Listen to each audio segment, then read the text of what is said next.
Welcome back to The Late Show, folks. Ladies and gentlemen, my next guest is the best-selling author of many books, including Moneyball, The Blind Side, and The Big Short. He's just written a new book on federal workers titled, Who is Government? The Untold Story of Public Service. Please welcome back to The Late Show, Michael Lewis.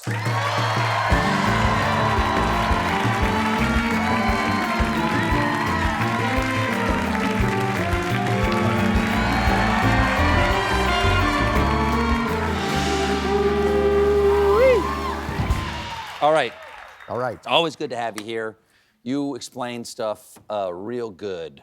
You can make any subject, you can lay it out like parts on a lawn and explain to us what all the parts mean. And I want to get into your new book, Who is Government? Quite timely in its release, seeing as the question of should we have government is arising in a lot of our leaders' minds for some strange reason right now. But first I want to talk to you about one of the things our government is doing right now. You worked on Wall Street, you've written about the economy many times. Let's talk about these tariffs for a second, because people are confused, even people who seem to be for it are confused about what the goal of this is. Right.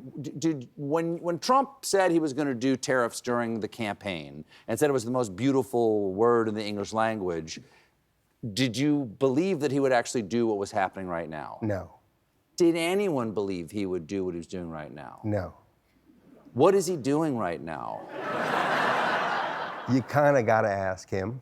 Yeah. Because he gives a different answer every time you ask. So I think the answer is, I mean, Donald, his mind does not work like your mind or my mind. He's different. Mm-hmm. And one of the ways he's different. It's called the weave, Michael. Yeah, but he frames everything as a zero-sum interaction. Like, I don't think he actually understands the benefit of trade. Like, trade is a win-win kind of thing. Sure. And I think he sees, when he looks at the world, he sees, if you're getting something out of this, then it's coming out of my pocket. So he's got, it's an expression of kind of his natural talent for grievances, but it makes no sense. Like, I don't know anybody who thinks this is a good idea. So you can't think of any economist who doesn't work for Donald Trump who would say this is... And I'm probably the economists who work for Donald Trump think it's a bad idea, but they don't want to tell that to him.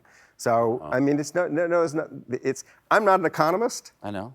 But I talk to economists, and nobody thinks it's a good idea. No. Okay. I think also he likes chaos. Like, he likes chaos. He likes, if I'm trying to predict what Donald Trump is going to do and where he's going to go, I mean, like, one rule is look for where there's trust in the world, and he will try to destroy it.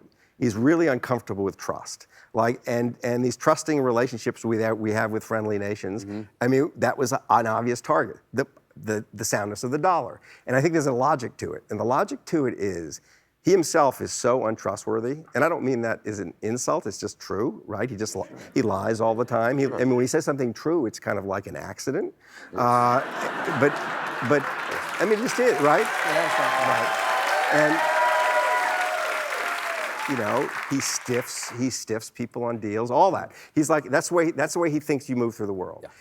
Yeah. If we're in a world where we trust each other, he's at a disadvantage. He doesn't belong. But if he eliminates trust between people, he's leveled the playing field. He gets the world into a place where he's good at it. Like, none of us trust each other.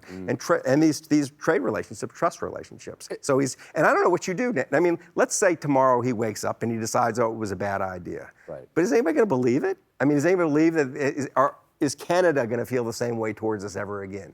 No. I mean, it's hard to blame them.